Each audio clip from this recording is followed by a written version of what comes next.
Welcome to Unlocked. I am Dr. Joel Swakowski. In this show, we explore how truth comes to life through real stories and real people. Today, I'm joined by Jonathan Freese. He's a musician, a husband, a pastor, a missionary, a man, and one of my dear, dear friends. I'm excited for y'all to hear his story. He will be a frequent collaborator on this show, and I think it's important you all get to know him a little bit. So let's dive in. Hey, Jonathan. So I know you and I we've known each other for years. We've you may be the person I've worked the closest with in my years in ministry. And I know you have an incredible background before you and I even met. And I also plan on collaborating with you a lot in this podcast and in future projects. So just wanted to have you on. I want to learn more about your background. I'm curious to hear more of your story. You're one of my best friends, and I always love learning more about you. So what's some of the background to, Jonathan Freese? Thanks for having me, Joel. Yeah. I'm really excited to be here and being a part of your new podcast, your latest adventure. Yes, sir. I'm loving how much content you're kicking out these days, and that's always something that uh I've admired about you is the production of content in which you seemingly never cease to be kicking out and making. So, uh, when you asked me to come on here and be a guest, it's hard to say no. Um, even Yeah, though, thank you. I've never liked you. Um, and It's kind of like forced to it's work such a with me. burden to be here. Um, yeah, man. So this is great. I am so excited. I love you. And I okay, love you let me too. talk about my background. Yes. Um, so I was born 1984 in Mississauga, Ontario. So Canadian. yeah, so my mom's Yeah. Canadian and my dad's American, so that um, Canada recognizes me as a dual citizen. And when I was 11, I moved from the Toronto area um, to Wisconsin. And in Wisconsin, that's where I moved to a town called Greenville, which is right near Appleton. And I graduated from Hortonville High School. I I absolutely experienced a culture shock when I moved from Canada to the States. And I All always say right. that the first scar that I felt was when um, on the first day of school of seventh grade, I ate alone at the lunch table. This uh, small, this seemingly small incident, like put a dramatic scar into my life, and I basically ran from that feeling of being alone till I was about 24 years old. So I never wanted to feel alone. I was a part of an amazing family. So I always had them, but throughout most of school, I felt like an outsider, like I was really different. So moving into a school that was kind of pretty tight knit, everybody had grown up with each other. Yeah. I had a Canadian accent, and it made me stand out in a really big way.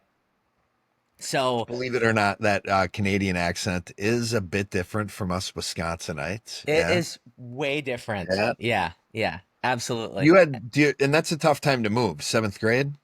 Seventh grade, yeah, man. So That would have it been was, hard. Like for me, yeah, I would have probably been kicking and screaming if my mom and dad wanted to move me and my yeah, brothers at that age. yeah.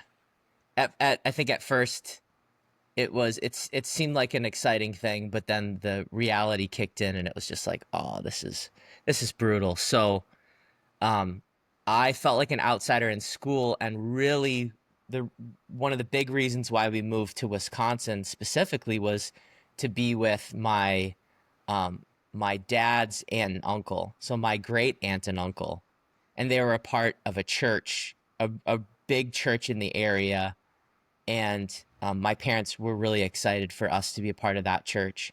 It was a good school. You know, Hortonville was a really good school district, especially their middle school at the time. And we uh, um, we threw ourselves into church. So we were, and that is essentially where I found the community that I really like went through high school with. It's like I played sports in high Okay. school, but I really felt like I had a community and an identity in church, especially when I learned that I could play the drums. So I was Mm. always singing, but a big pivotal moment in my life was when we were playing.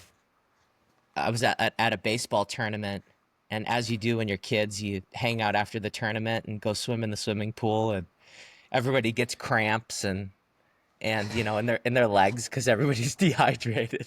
Yeah. For We some didn't reason drink I water back in those days, no, right? no, why would you? Why would you? Yeah.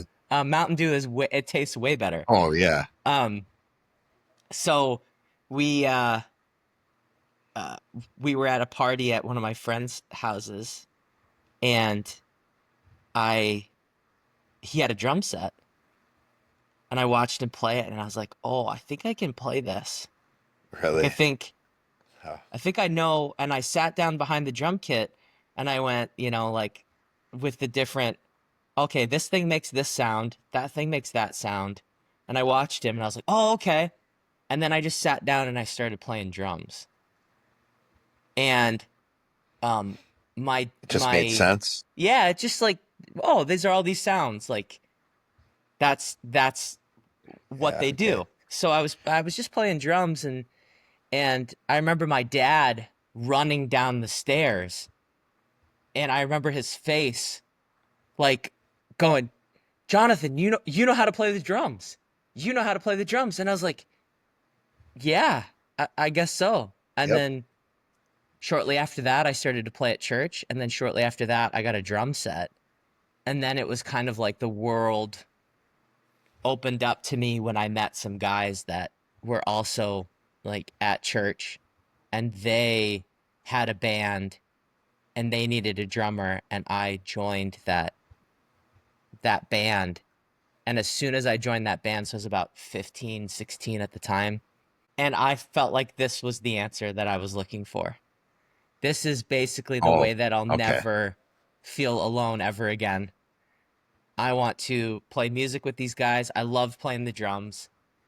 And uh, we went full bore into making music together, and it was full on. So from uh, 15 until 24, I basically played music with these guys, and we signed a record deal and toured all around the States, and we had some tours in Canada. We went to India early on as with our band.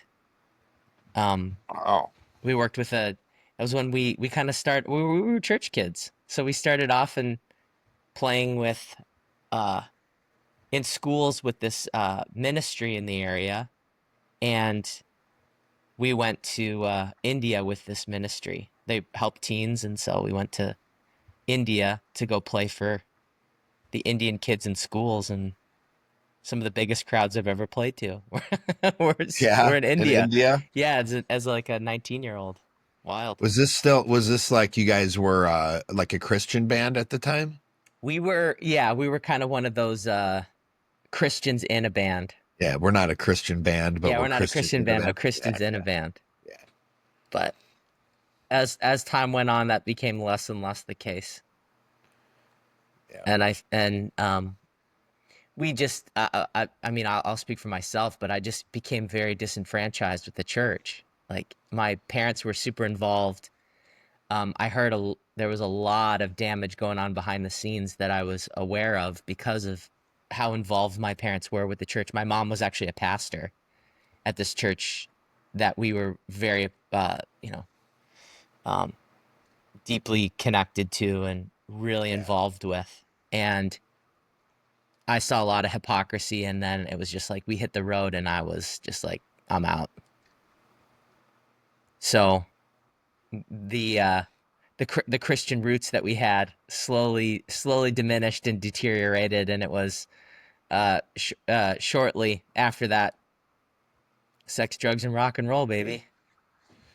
Is that what you were? Is that the type of band? So this sounds like this band became your answer to the sitting alone at the lunch table in seventh grade, right? Oh yeah, that was my answer. That was the cure that I Yeah. that I found. I think I took the gift, this gift that I felt like God had given to me, and I was like, "Oh, I know how to use this, and I know how to make it um something that will fulfill me and, Okay.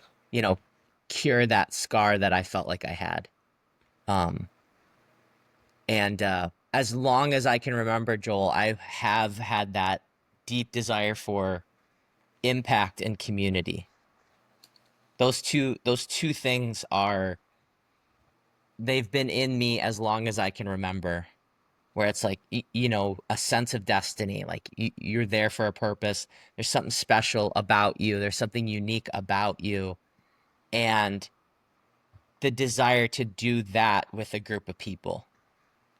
So combine that feeling of loneliness with that desire to make an impact with a community, and it's just like I was all in. I was ready to do this forever. All of my dreams and my hopes were tied up in this band and the relationship with these guys, and I would consider them my first wives. Okay. Like Yeah. that's as deep as it was. Like my deepest interaction that I had. And so I was ready to die for these guys and do whatever it took to for us to be successful. And yeah. Well, impact and community, right? That's kind of this deep, drive you kind of had, and it sounds like a band is a context in which you're definitely able to do both. But that's a tough way to live too, even if you become successful. I mean, we've all heard the glitz and the glam of rock and roll stars, but we also know, I mean, if anybody knows anything about music, it's like a one in a million for this to be something that actually results in what we dream for it to be. It's not the easiest lifestyle, even for those who are successful, right? Right. Yeah, it is. The older I get, the more I realize, especially the other guys that I was playing music with at the time, they worked so hard. I was the youngest in the band. I was the drummer in the band. I was just, there was a component where I was along for the ride in a lot of capacities, Okay. where a lot of the business and a lot of the bookings and a lot of these things were done by the other guys. And now stepping back and realizing, wow, there was so much work that went into that. It was my identity. Who I am is a drummer in this band. Okay.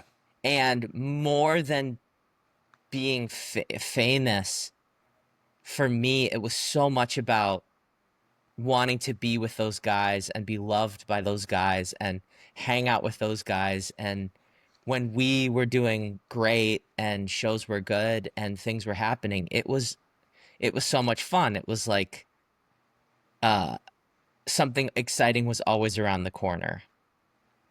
But then when So things slow down, it's just and tensions happen and tensions run high, it is horrendous because you're stuck in this, a system that you feel like is going to collapse at any moment, especially yeah. towards the end, um, you know, of the band, where we converted a shuttle bus to run on used fryer grease, and it would break down so often that you just, and you never knew when it was going to break down, so you're always riding around in this shuttle bus like with your butt cheeks clenched, Just like, paranoid. yeah, it's just like, oh, when is it going to break down? Because when we're driving, it's good, and then we break down, and then the fights happen, and it's just,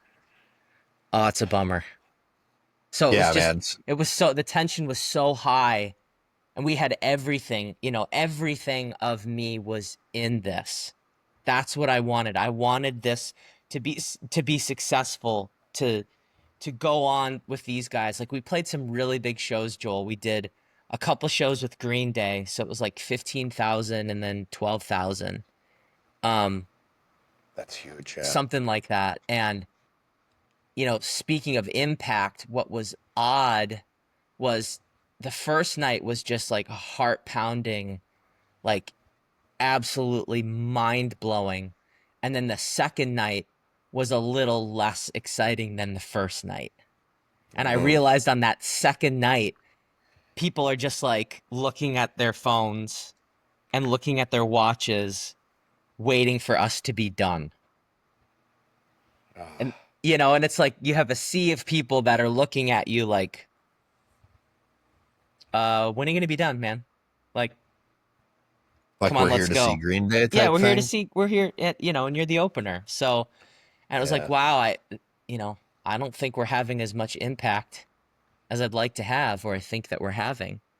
And then one of the last shows I played with those guys was in Aspen, Colorado. We played at the X Games, and they put us up in a really nice chalet. We got to ski in the Rockies for free, and so Sounds we were wonderful. all right. And I'm like, Yeah. so I was at the top of a mountain going, well, I'd become very detached, and I started to see this isn't necessarily a group of friends. I felt very disconnected as time went on.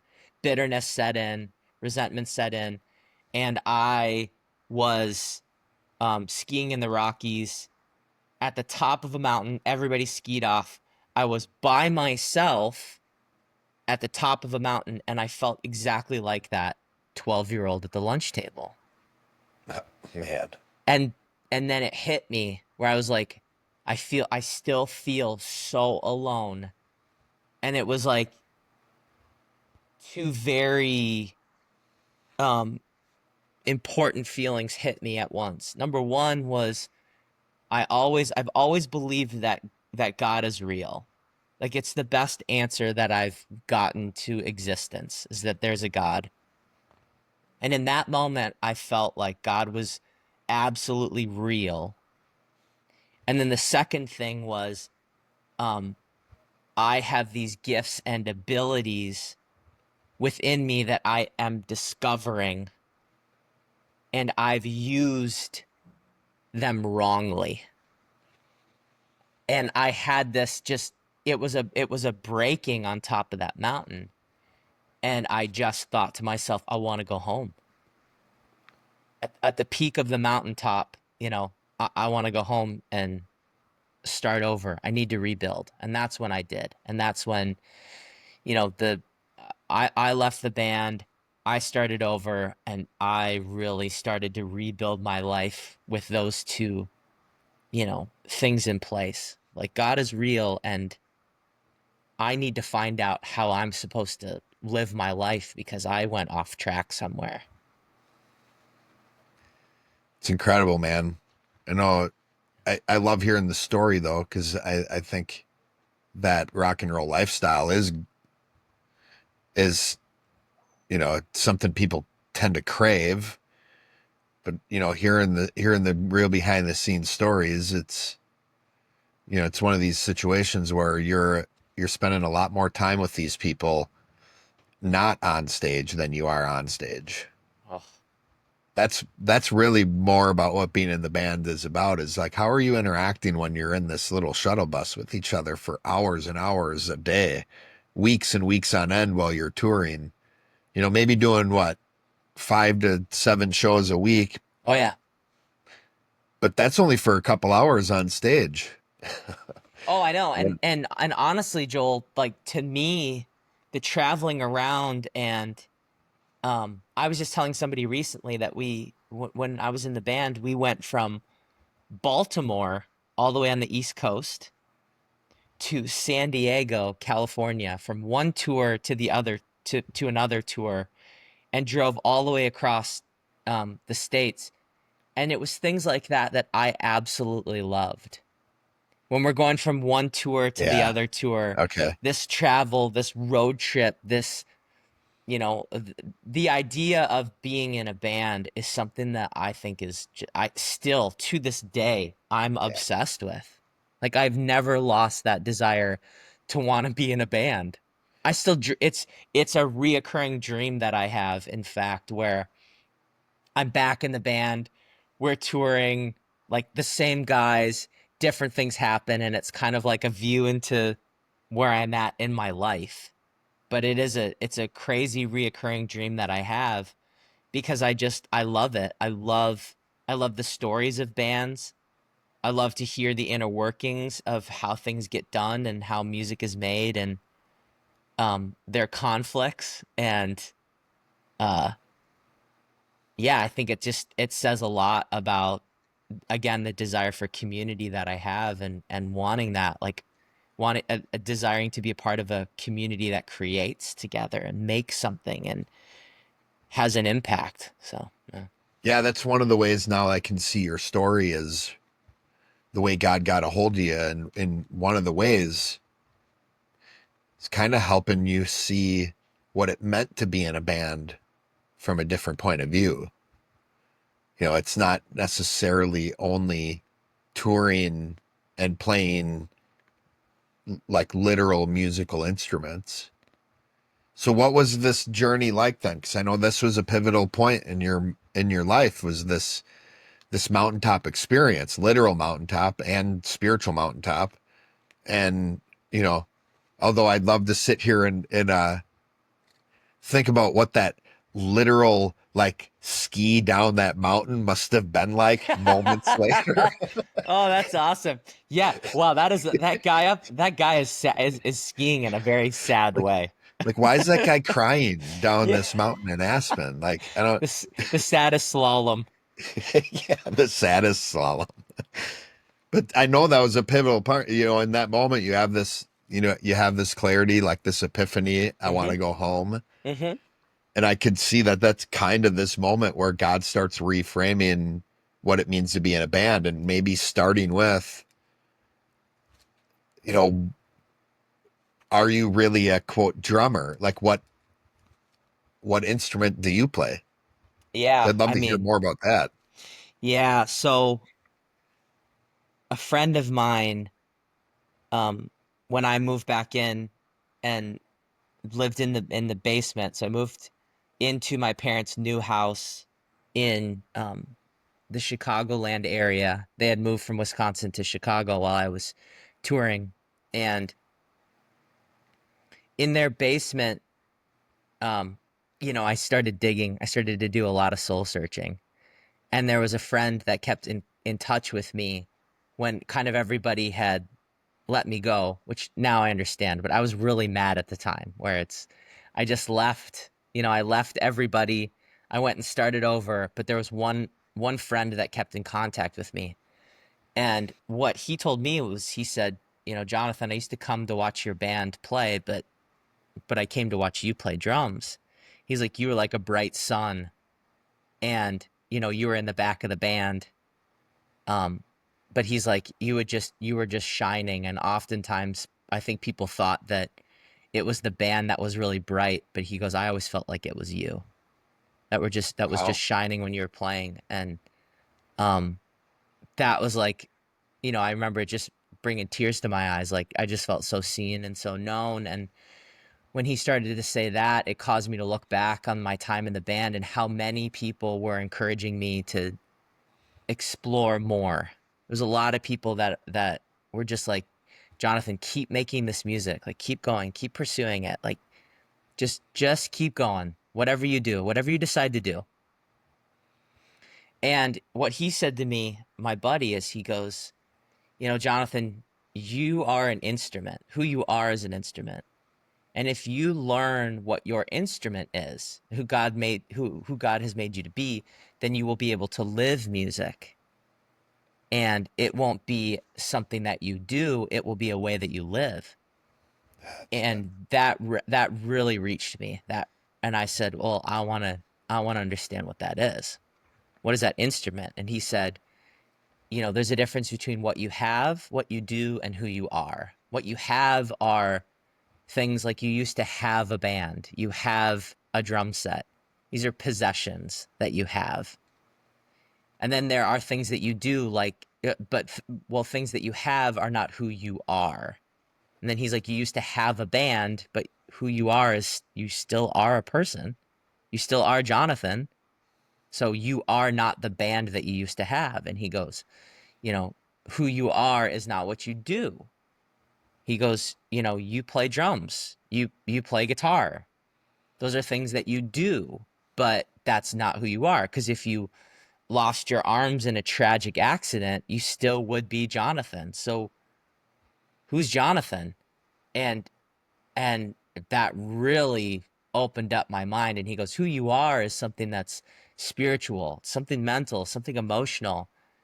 And if you understand, the causes or the reasons why you are the way that you are, then that is your instrument. And he helped me, unlock who I was. And when that got unlocked, that was absolutely incredible, because I started to live according to these principles of who I am. And all of a sudden, me getting a job working at Starbucks, living in my parents' basement, became so much more fulfilling than any music that I had made up until that point, because I started to see every interaction as a show, every interaction as a possibility to be who I was made to be. And it reframed my whole life. And as I started to dig into this concept, he would just talk more and more and more with me about what he was learning. And I just could not get enough of this. Like, one of the things he taught me is that words have a definition. And if I know the definition for a word, then I can do that word and live that word in my life, like love.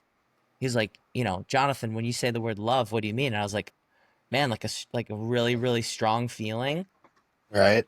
And he was like, well, you're a Christian, so, and Jesus says to love your enemies. How do you have this really strong feeling of affection towards your enemies? And I was like, oh, yeah, I don't know how to do that. And he was like, well, how about, why don't you think about love, or, that love is giving without expecting anything in return. He goes, that's what I believe. And I think if you look in the Bible, you'll see that. And so I would take that definition, I'd look in the Bible, and I'd go, holy smokes, that makes all the sense in the world. And I was 24 at the time. So we would just have these amazing conversations. He was helping me learn so much about myself, about God. And I just felt like the world, like in the Matrix, the code in the Matrix was opening up, and I was finally seeing the code behind what was going on. All of these truths were lining up, and I was 25 years old, and I had a quarter life crisis, is what I call it. Nice. And Yeah.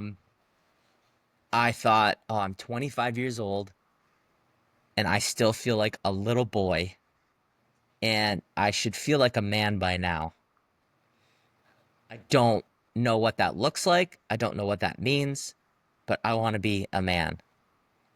And my buddy said to me, you have to reach out to this guy named John Lenhart. And I said, oh, yeah, I know about that guy. And I was like, is that the guy that's been mentoring you? And he's like, yeah. And I said, ooh, okay. Well, there's been a lot of controversy around this, John Lenhart. Yep. And I said, well, I want to be a man more than I care about the controversy. Nice. And I thought to myself, these people who had warned me over the years to stay away from this guy, I'm not in contact with them anymore, nor do they have lives that I look up to now. So I don't really want to be like the people who told me to stay away from him. And I'm kind of out in, the Chicagoland area by myself. So why not give him a holler and get to the bottom of it and find this out and ask him? So I ended up reaching out to John Lenhart, and very famously, I called him up. And who is the audience of this show? Is this an R-rated show? Is this a? It would say not rated. How's that? You just I'd prefer you share the famous story Yeah, the so way it actually happened. Yeah. so I called up John and I said, John Lenhart, this is Jonathan Freese, and I have one question for you. He goes, okay. I said, who the fuck are you? Yeah. Um, and he started laughing. Yeah. Yep. And he I've goes, heard him tell the story more than you. oh yeah. And Yeah, he loves it. he started laughing, and he goes, Jonathan, there's 1,000 people in the Fox cities where we're from just talking shit. And you are the only person who has called me up and directly asked me about who I am. Yeah. He goes, so the question is not who the fuck am I? The question is, who the fuck are you? Yeah. And I started laughing. So I told him, I said, John, I'm 25. The reason why I'm calling is I'm 25. I'm reading your book. Uh, it makes sense to me. I get it. But I hear you have this man program that helps boys become men, and I want to know how to do that. And he goes, well, Jonathan, the truth is I don't have a man course. He's like, I do meet with some guys at Perkins and we talk about some stuff. And he goes, but I've never made an official course. Nothing formal. Yeah. Yeah. And he goes, how would you like to make that with me? Classic, right? Right. And I was Yeah. like, yeah. I was like, let's do it. Let's make this together. Yeah. Let's make this piece together. And John and I started talking, and he would give me assignments, and I was classic to go, John, like, I have no idea what you're talking about. Like, can you break that down for me? So, like, I don't understand what it means to be, intentionally able to do something. Like, he would say, like, you need to be intentionally able to focus on the causes regardless of the effects. And I would go, blah, blah, blah, blah, blah. I have no idea what you just said to me. Yeah, it sounds like algebra to me. Like X plus Y equals, huh? Yeah. And I was just like, John, what do you mean by that? And so I would just keep asking him until he would say things to me like, Jonathan, this is so simple. It's just, you do the right thing regardless of what's going to happen. And I was like, okay, that's it. That I get. Yeah. And he would talk about, like, being intentionally able to do, to consciously do the objective that is in front of you. And I was like, well, I don't know what you mean. And he's like, well, it's like you do step one. Okay. Like, you make a list and you do step one and you only do step one. And I was like, that. So step one and only step one. That's what you're saying. Only he would step go, one. yes, yep, that's what I'm saying. Exactly. Yeah. So it was a lot of John and I. He would explain really complex concepts to me, and I just kept asking him things so that I could make sense of them. And I would practice these things at Starbucks, working, or I'd practice these things with my mom or my sister at home. And my, first of all, the women in my life were like, Jonathan, what is happening with you? Yeah. Like, you are so mature.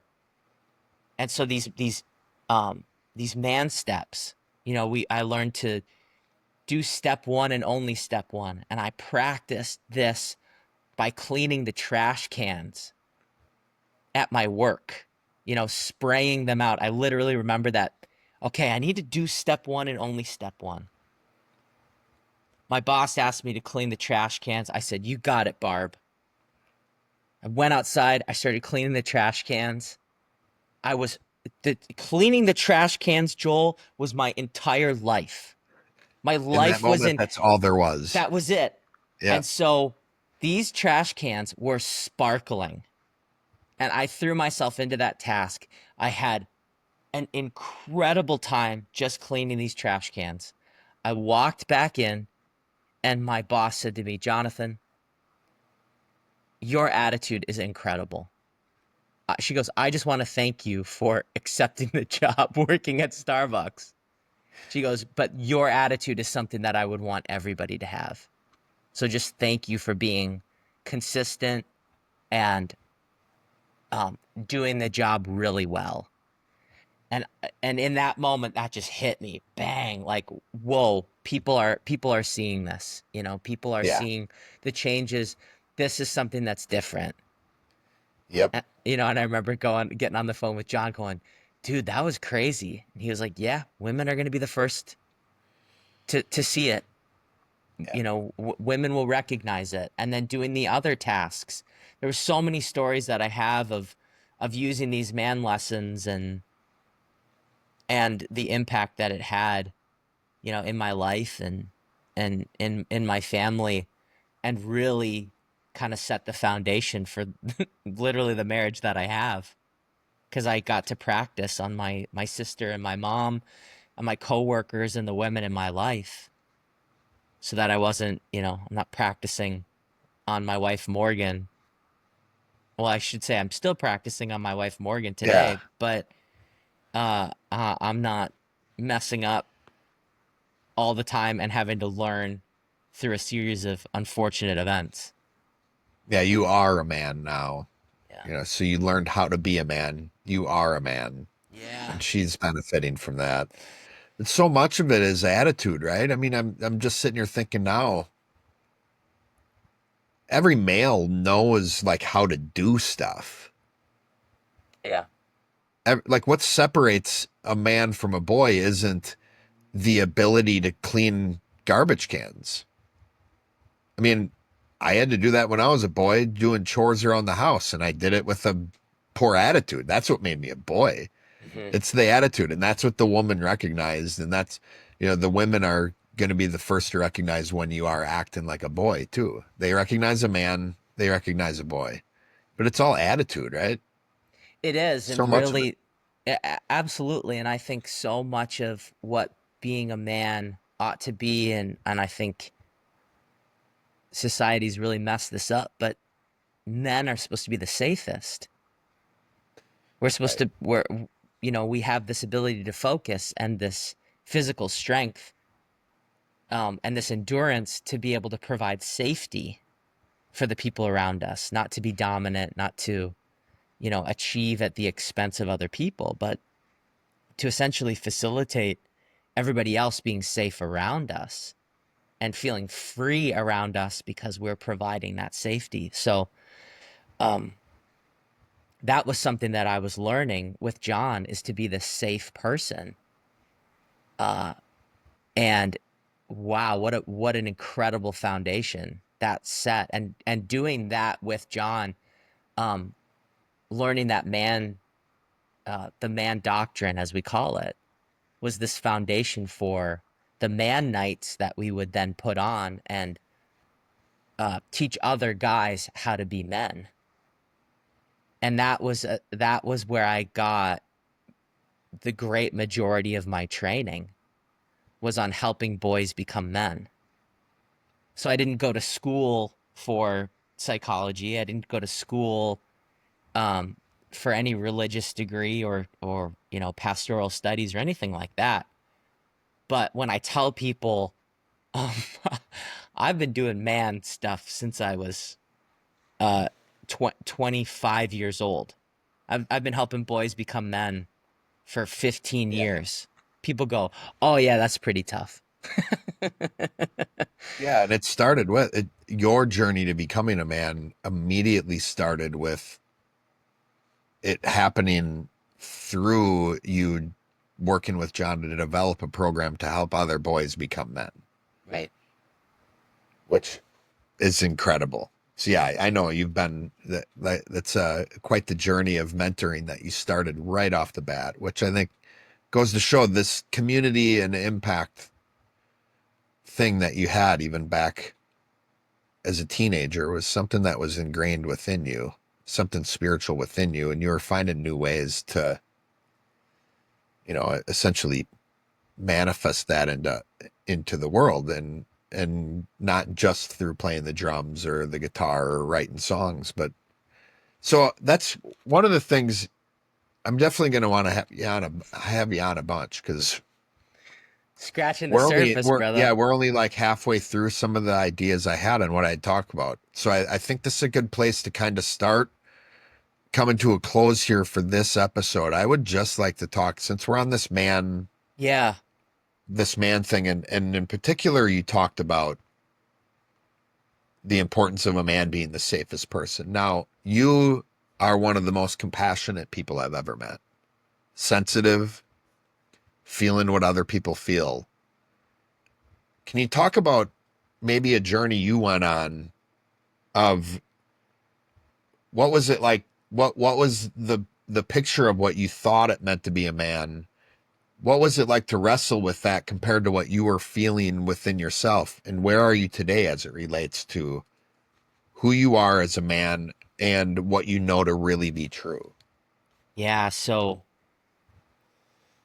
when it comes to being a man, what I thought it was it went to ambition.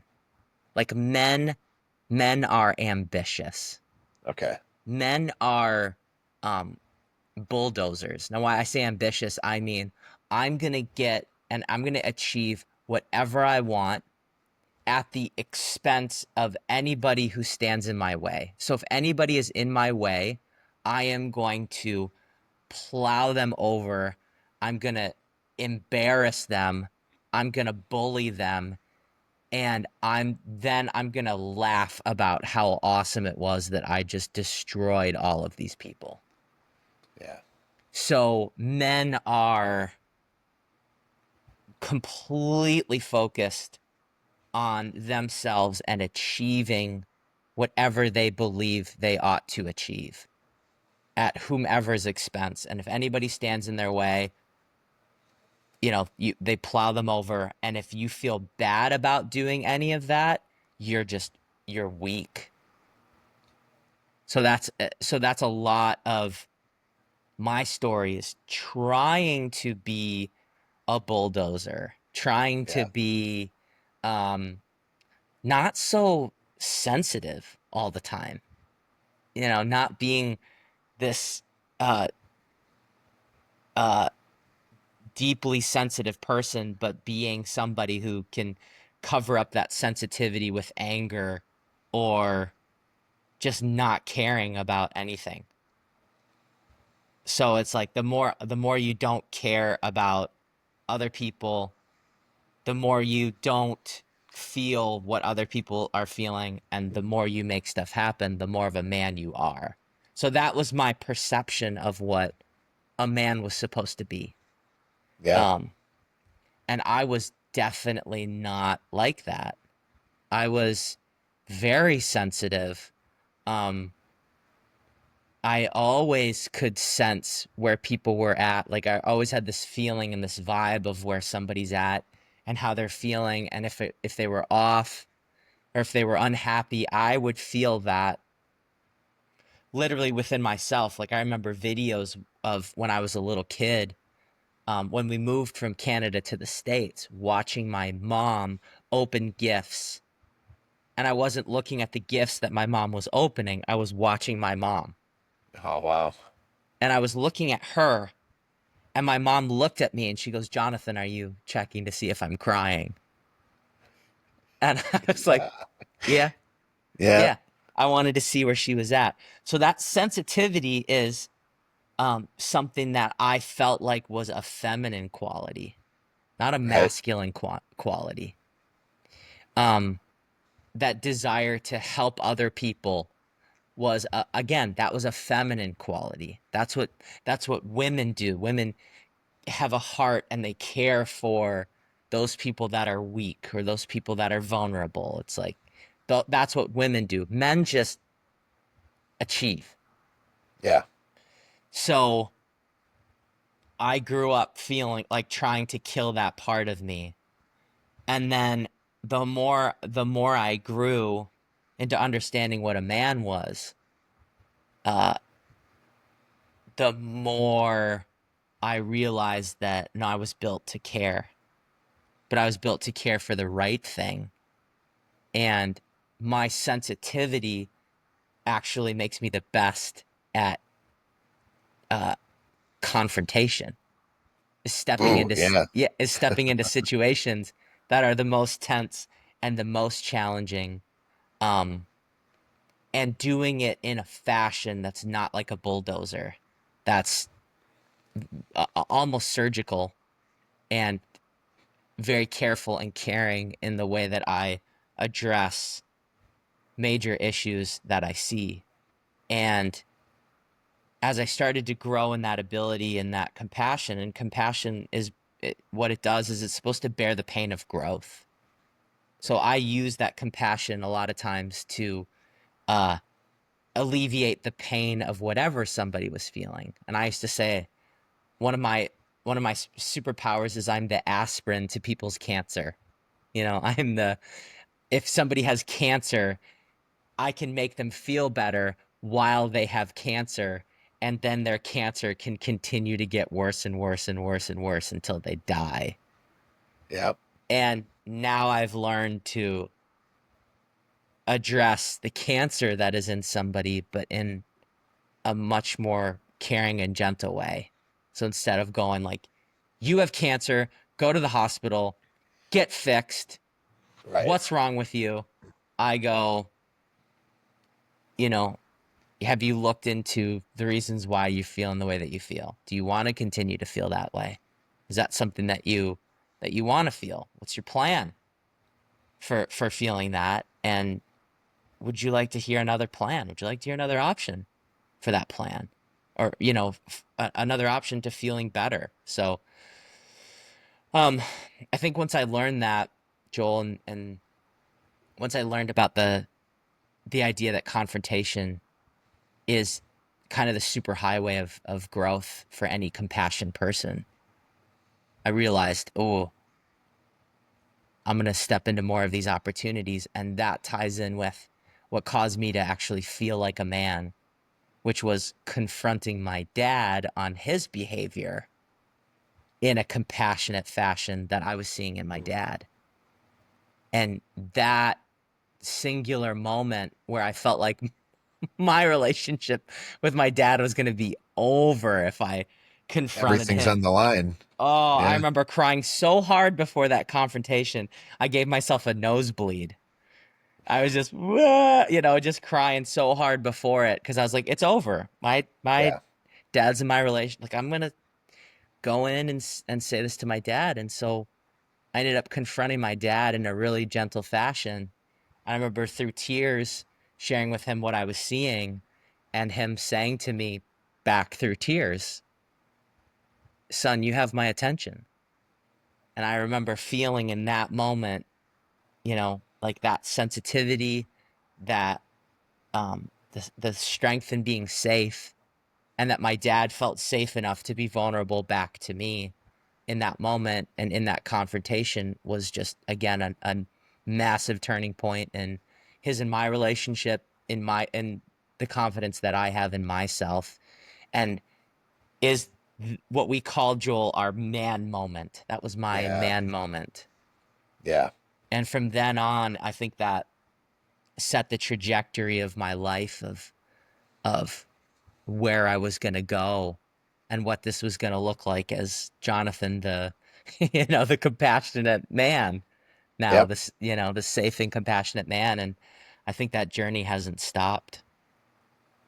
No, it sure hasn't. And I can see, yeah, that being a big catalyst for where you are today. And I know there's a lot more of the story between that moment with your dad and where you are today. But I can see how it played a big part in the man you would grow into and even become today. Play a big part into the husband you are to your wife, and a big part into the pastor you would become and still are today. And also I look forward to talking more about this in the future, because this is one of the things, your compassionate, quality within you is one of the things that's impacted my life and who I've become today more than anything else. So yeah, I'm looking forward to talking about that more. But thank you so much for being on here. I feel like we could keep going, but as I said, man, I'm gonna have you on this show frequently so we can get into the next leg of your story the next time you're on. But this is wonderful. Thank you so much for being on the show today, Jonathan. Thank you, Joel. Yeah, I can't wait. I can't wait for what's next. I Yeah. I'm just really loving talking about myself so much. I just it's just a great subject for me. Yeah. And I could really I've done it, we've been doing this for almost an hour, and I just, I gotta say I could do it for many, many more hours. I know, man. I know. It's such a value to me, because I know the compassionate man that you are is like what you want really is for other people to be on the other side of the interview and to share. So you're definitely giving me and the audience a big value here, and I'm glad that everybody's getting to know you from you and not just from me telling them about you. So thanks again. Oh And man, yeah, thank we'll you. have you on again soon. Take See you, care. brother. All right. Thank you to Jonathan. What a great interview. Time to dig into the story a little bit. Let's unlock some of the doctrine. So Jonathan had a thread through his entire story. I love this idea he brought right to the surface very early on, is about this idea of community and impact, these things that were really, really important to him. Now, not to minimize that this is part of his uniqueness or not, but I can see how this can relate to all of us in some way, shape, or form. All of us really are created to connect, to be in a community. God told Adam it's not good that man should be alone. Yeah, God provided a helpmeet for him. God provided Eve for Adam. But that was the thing that God provided for Adam. The underlying principle there is isolation is never good. And we all do need to collaborate and work with each other and ultimately be in community with one another. And it's cool to see that Jonathan very early on recognized this desire he had to be connected. The impact side of that is also something I think we all can relate to. We all have purpose, we all have giftings. And again, Jonathan felt at a very early age that he was designed to have a great impact. And it's great to have seen that he was able to, to do this through music and through being in a band. And I look forward to learning more about that as we get to know Jonathan more and as he's on this show more. But one of the things that, I wanted to talk about here for a little bit is God has given all of us gifts, right? And Jonathan did a really good job of kind of showing how, a fork in the road for him was kind of coming to grips with, do I want to use my giftings to benefit myself, or do I want to use my my giftings to benefit others? And as much as he had used his giftings to benefit others, always left him, not fully settled and not fully satisfied with what he was doing. And it probably is because it contradicted this whole idea of impact. So it's like is he making an impact when he's focused on his gifts benefiting himself? So it's one of the things to realize. God has given us all gifts, and operating in these gifts is the key to our joy and happiness long term. But when they're used the right way, and ultimately that means when they're used for the benefit of others. My dad, who's a pastor and has taught me a lot and mentored me for years, he used to say that an apple tree doesn't eat its own fruit, right? That the fruit of an apple tree is for other people. And that's kind of this picture I have of how I see the gifts that we've been given and what we're able to manifest out of ourselves, and what flows out of the life that God has given us is meant to benefit and to nourish others. So I was really, really happy to see that thread through Jonathan's story, and I look forward to seeing how that plays out as I have him on more episodes. Another part of his story I wanted to flush out a little bit, although he did an excellent job doing it himself. Don't ever let Jonathan tell you he doesn't know how to teach or that he's not a teacher. He can definitely move there. He's uber talented. He talked about this idea of are, do, have, and really showed how a pivotal time for him in recognizing that he wanted to live music was that he was not what he had, he was not what he did, but he was an intangible soul. He was who you are. So, way to look this and kind of dig in a little deeper here is, what we believe determines our actions. Okay. And said another way, what we are determines what we do. So there is, however, a second part to this relationship between are and do that is equally important. And it is what we do determines what we have. So there is this causal chain, are, do, have. They are set in that order for an important reason. Now, the world tells us the opposite of this. And this is what Jonathan had recognized is he had flipped it. I have a band. I am a drummer. That's who I am. So he went from effect to cause, where what we're supposed to do is from cause to effect.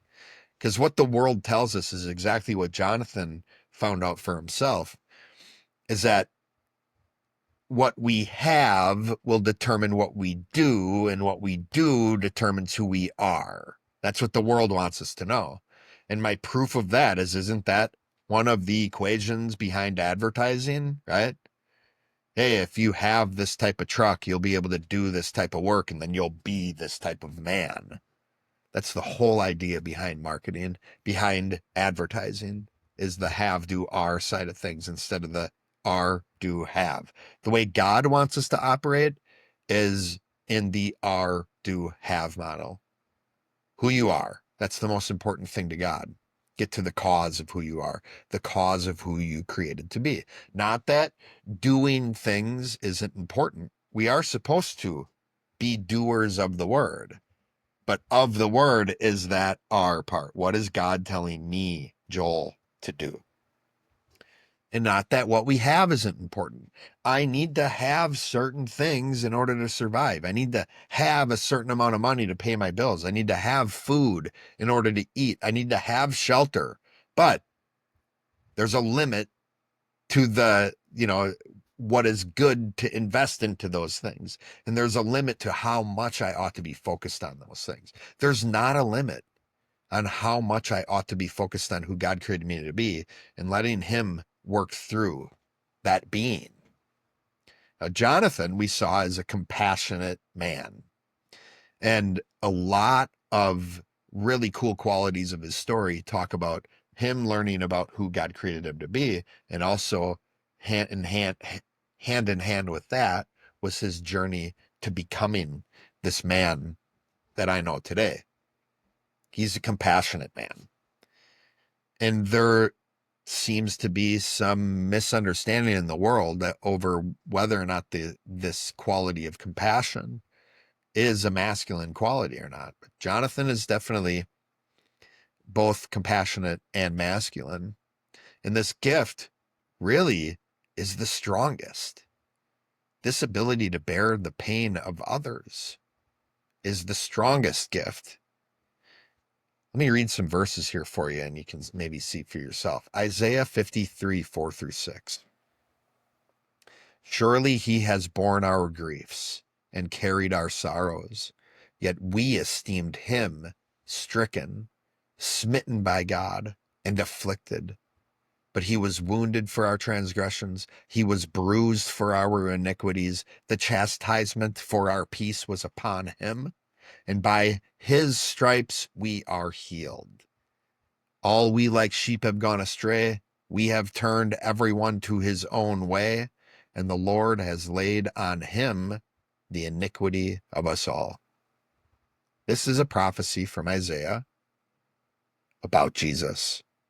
Jesus, the strongest man in the strongest moment in history, was acting as a compassionate man, a compassionate God, bearing the pain of humanity. So what does it mean to be strong if that's not what it means? So that's it for today on Unlocked. I'm Dr. Joel Swakowski. You can find Jonathan on Facebook or Instagram. Just look up his name there. Also, if you want to learn more from him and see more resources that he's collaborated on, him and I did a podcast together called What the Flock. You can find that on Spotify or on any of your podcast hosting sites that you might prefer. Also, he is a musician.